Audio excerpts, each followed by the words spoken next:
पिछले एपिसोड में हमने जाना कि इंसान तीन चीजों से बना है, मिट्टी, बैलेंस और अल्लाह की दी हुई रूह। जब ये तीनों चीजें मिल गईं तो अल्लाह ने फरिश्तों को हुक्म दिया, सजदा करो। हम सब जानते हैं कि इब्लीस ने इनकार कर दिया, फसजदू इल्ला इब्लीस, सब झुक गए सिवाय इब्लीस के। लेकिन क्यों? क्या इब्लीस को नहीं पता था कि इंसान में रूह है?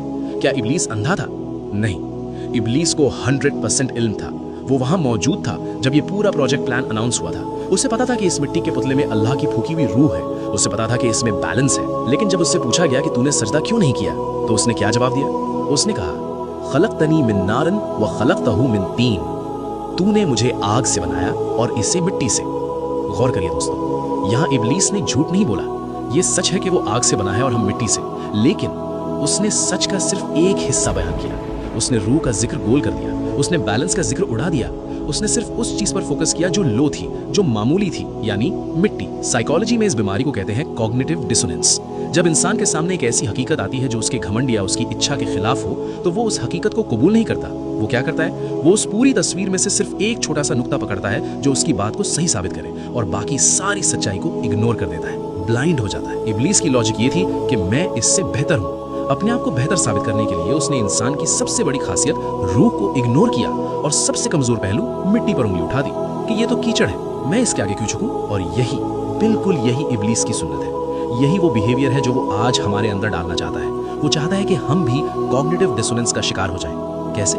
जब हम कोई गुनाह करते हैं या जब हमें गुस्सा आता है तो हम क्या कहते हैं? अरे मैं तो इंसान हूँ, गलती तो हो ही जाती है, मेरा गुस्सा मेरे कंट्रोल में नहीं है, ये तो मेरी नेचर है। हम ये कहकर क्या कर रहे हैं? हम अपनी मिट्टी वाली नेचर को हाईलाइट कर रहे हैं कि हम कमजोर हैं, जानवर जैसे हैं, और अपनी रूह और बैलेंस वाली ताकत को इग्नोर कर रहे हैं। हम वही कर रहे हैं जो इब्लीस ने किया था, अपनी जिम्मेदारी से भागने के लिए आधा सच बोलना। जब हम कहते हैं मुझसे कंट्रोल नहीं होता, तो हम इब्लीस की लॉजिक यूज कर रहे होते हैं। हालांकि अल्लाह सुब्हानहू व तआला ने हमें सव्वयतुहू यानी बैलेंस दिया है, हमें कंट्रोल दिया है। तो खुलासा ये है, इंसान तीन चीजों का मजमुआ यानी कॉम्बिनेशन है। मिट्टी हमारी डिजायर्स, हमारा जिस्म, तस्विया हमारा बैलेंस, हमारी अक्ल, रूह हमारा अल्लाह से कनेक्शन।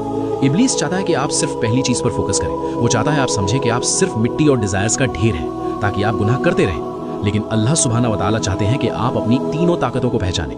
तो अगली बार जब शैतान आपसे कहे कि तुमसे नहीं होगा, तुम तो मिट्टी हो, तो उसे याद दिलाना, हाँ मैं मिट्टी हूँ, मगर मैं सिर्फ मिट्टी नहीं हूँ। मेरे अंदर मेरे रब का बैलेंस भी है और मेरे अंदर मेरे रब की दी हुई रूह भी है।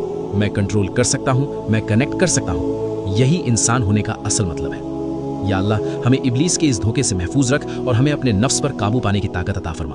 आमीन। क्या कभी आपको लगा है कि मैं अल्लाह से बहुत दूर हो गया हूँ? हम गुनाह करते हैं, भटक जाते हैं और सोचते हैं कि अब वापसी का रास्ता बंद है। लेकिन अगर मैं कहूँ कि ये दूरी सिर्फ आपके दिमाग का धोखा है, आपके अंदर एक ऐसी चीज मौजूद है जो हर पल, हर सांस में अल्लाह सुब्हानहू व तआला से जुड़ी है। आज हम हजरत आदम अलैहिस्सलाम की तख्लीक के उस आखिरी हिस्से की बात करेंगे जो हमें मुकद्दस बनाता है। मिट्टी और बैलेंस के बाद अल्लाह सुब्हानहू व तआला ने तीसरी चीज का ऐलान किया जिसने पूरी कायनात को हिला दिया। अल्लाह ने फरमाया, वनफ़क़्तु फ़ीही मिर रूही, यानी और मैं उस इंसान में अपनी रूह में से फूंक दूंगा।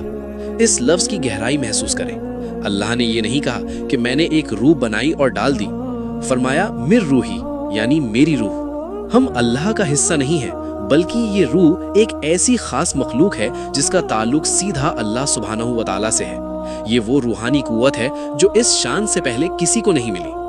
मगर यहाँ एक सवाल लाजमी है, आखिर ये रूह है क्या? इसकी बनावट क्या है? 1400 साल पहले मक्का वालों और यहूदियों ने यही सवाल हमारे नबी हजरत मोहम्मद सल्लल्लाहु अलैहि वसल्लम से पूछा था। वो आजमाना चाहते थे कि देखिए ये रूह की हकीकत समझाते हैं या नहीं। लेकिन जवाब इंसान की सोच से परे था। अल्लाह सुब्हानहू व तआला ने सूरह अल इसरा में नाजिल किया, वयसअलूनका अनिर रूह, यानी ये लोग आपसे रूह के बारे में पूछते हैं। तो अल्लाह ने हजरत मोहम्मद सल्लल्लाहु अलैहि वसल्लम से फरमाया, कुलिर रूह मिन अमरी रब्बी, कह दो कि रूह मेरे रब का अम्र यानी हुक्म है। और फिर फरमाया, और तुम्हें जो इल्म दिया गया है वो बहुत थोड़ा है। इसका मतलब हमारा ये मिट्टी का दिमाग रूह को पूरी तरह समझ ही नहीं सकता। साइंस दिमाग को समझ गई, लेकिन इंसानी शऊर और रूह को आज तक नहीं समझ पाई। आप महसूस क्यों करते हैं? ये राज अल्लाह ने अपने पास रखा है। इसे अकल से परखा नहीं जा सकता, सिर्फ महसूस किया जा सकता है। कुरान करीम में अल्लाह सुब्हानहू व तआला खुद को नूर कहते हैं और ये रूह उसी नूर का एक अक्स है। तो जब ये रूह आपके अंदर है तो आप अल्लाह से जुदा कैसे हो सकते हैं? हाँ, गुनाहों और गफलत की वजह से उस नूर पर धूल जम जाती है। जैसे सूरज बादलों में छुपता है, खत्म नहीं होता, बस उसे तौबा से धूल हटा दें, कनेक्शन वहीं का वहीं मिलेगा।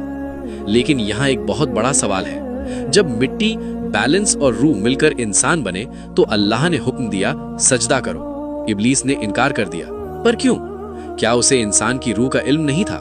बिल्कुल था। तो फिर उसने वो कौन सी नफसियाती चाल चली, वो कौन सा आधा सच बोला जिसका शिकार आज हम भी हो रहे हैं? ये राज बेनकाब होगा एपिसोड 7 में। अगर आप इसे जल्दी देखना चाहते हैं तो कमेंट्स में एपिसोड 7 जरूर लिखें। या अल्लाह हमारे दिलों से गफलत की धूल को साफ कर दे और हमें अपने नूर से जोड़ ले। आमीन। कमेंट्स में एक बार आमीन जरूर लिखें।